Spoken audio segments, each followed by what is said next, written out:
All right, welcome everyone. I'm Mike G, the marketing director here at Britt, and I'm here with John Doe of X. I'm John Doe of X, and I'm here with Mike G.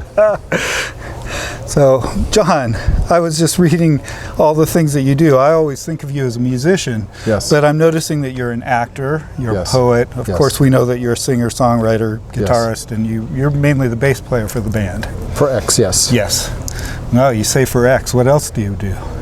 Well, I play guitar on my solo projects and write songs for that. And yeah, I mean, for X, I play bass. I also play bass with a band called the Flesh Eaters, which is a kind of punk rock supergroup that we made a record back in '82, and then just made another record in 2017, I think. Oh, wow. Something like that. Yeah. And it's DJ and I from X, and Bill Bateman and Dave Albin from the Blasters, Oh, cool. and Steve Berlin from Los Lobos, and then our fearless leader, Chris D., who's the main songwriter, poet, singer, everything like that. All right. Wow. Well, I'm cool. going to just be careful here and turn my damn phone off. If you don't mind, it'd be better than to get interrupted. Right. Not at all. Okay. But I worked on a couple of books recently. Okay. Punk rock books about the history of punk rock in LA. First one is called Under the Big Black Sun, which I see you have that record here. I don't know where we got the title for the book, but Exene made that. Exene made up that title. And it covers punk rock from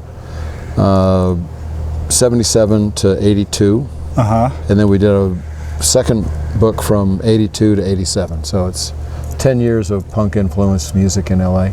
All right. It's good. Great. Second one's called More Fun in the New World, which was our fourth record. Something for us to go look up and read. Yeah. Definitely. Well, and speaking about that time, I mean, you guys have been together since, what, 1977? That's when we really got started, yeah. Okay. And it's the same four band members, is that Yes, correct? we're very fortunate. Billy Zoom, DJ Bonebreak, Exene Cervenka, and myself. What's helped you guys stay together for so long? Well, staying alive, That's A. number one. Getting up in the morning, B. Billy took a hiatus for about 15 years, from 85 to 2000. And he was just kind of disillusioned with the work, and it was like, make a record, go on tour, make a record, go on tour, make a record, go on tour. And we had a great guitar player. Dave Albin sat in for a little while from the Blasters, and then Tony Gilkison came in, and we took a turn more towards kind of roots music, which is part of X. And I think just that at this point, we don't sweat the small stuff, and we actually like each other. And this is our job. This is what we do. It's not something that it's like if you train to be a carpenter, at some point you wouldn't say, oh, I've just been a carpenter for 15, 20 years, I should do something else, But with rock music, it's supposed to be a young person's game or something, but it's our career. This is what we do. Yeah. Oh, that's great.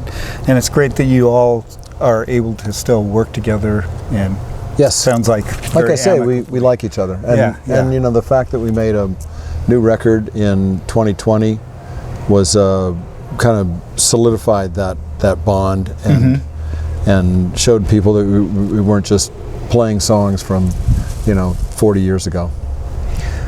Well, that leads me to that record. I'm skipping right over the fact that you had that 40th anniversary of your first release, Los Angeles. But you did record your new record that same year. Was that an inspiration because of the anniversary? Not really. We don't work that way. Okay. It took us a while. It was it was 30 some years between the record Ain't Love Grand that we made with Billy and this new record, Alphabet Land.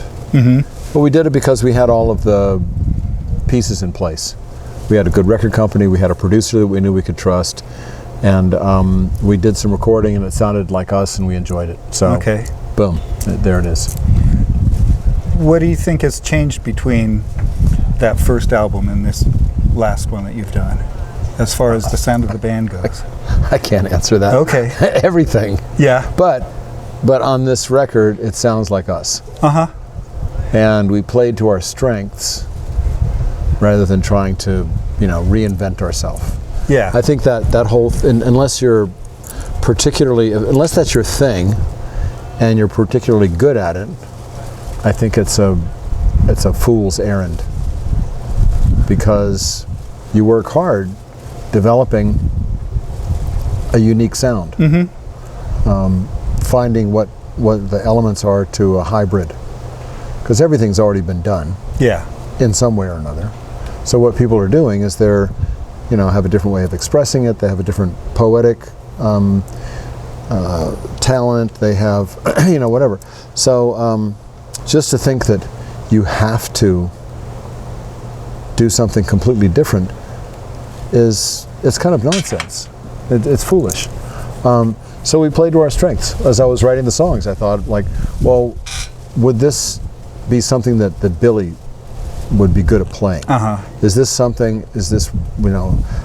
would I hear a DJ playing drums to this? And Exene wrote a lot of the words to it, and then we kind of developed the melodies as they come along. And so a lot changed. It was much more of a collaborative effort. Yeah. Well, it sort of sounds like you were answering the other question that was in my mind, which is, as I discovered your band back in the early 80s, I had listened to other punk rock music, and a lot of it didn't grab me the way that yours did, and I think it was because there were other musical influences. I heard things like some Chuck Berry riffs. Oh yeah. Definitely influences from country music and things like that. That's what made it interesting. Yeah, we were a little older. We had been in other bands. It wasn't our first band, but that's not the point of punk rock. I mean, the point of punk rock is not virtuosity. It's about playing from your gut, playing from your groin. Not so much groin. That would be more like hard rock. That was more what we were getting away from. But yeah, we had more experience. But the Go-Go's just said, well, screw it. Everyone else is starting a band. Let's start a band. You want to? Yeah, let's do it. Right. And then they figured it out. They figured it out in a great way. So maybe we had a little leg up or something, but we also worked hard, and the Chuck Berry and rockabilly influence that Billy brings to the band, that came honestly. That was kind of the era that he grew up in. He's a little older than me, and he played with Gene Vincent towards the end of Gene's life.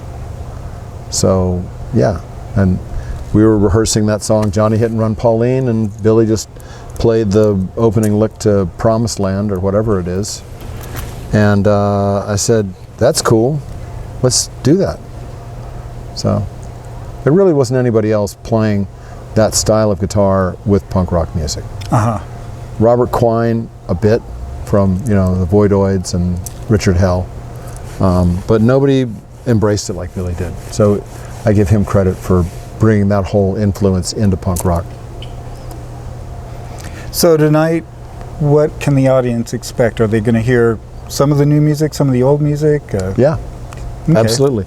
We play four new songs, and we're not selfish enough to play nothing but new material. We only have 27 minutes of new material, so we can't do that. Got to play something. We get an hour to play. But we switch it around. We have sort of a form. I make the set list. We have sort of a form to the set, and I'll drop out one song and put in another that's somewhat similar. Shake it up between who sings the majority of the song, either Exene or I. And this is, I don't know which show this is, 23 or something like that, out of 30 shows, and we don't do that. Oh. This is a 7-week tour, and we don't do that. So this, but it's funny, we're kind of hitting another gear that I didn't know that we had. Kind of hitting different stride. It's great. Interesting. Yeah. Well, good. I'm looking forward to seeing it. Especially for mature adults such as ourselves. Hey, we're all coming along. Every second, everyone's getting older. It's a great ride. Even she's getting older. Yep. Yep. Yeah, she is. You're shaking your head. She is getting older. It may take a while. That's good. Yeah, I like that. Well, the show is on at 7:15 tonight with X opening up. Right on. Come on out. Come on down. There's still some tickets available, so Yep. we'd love to see you down here at Britt. Thanks.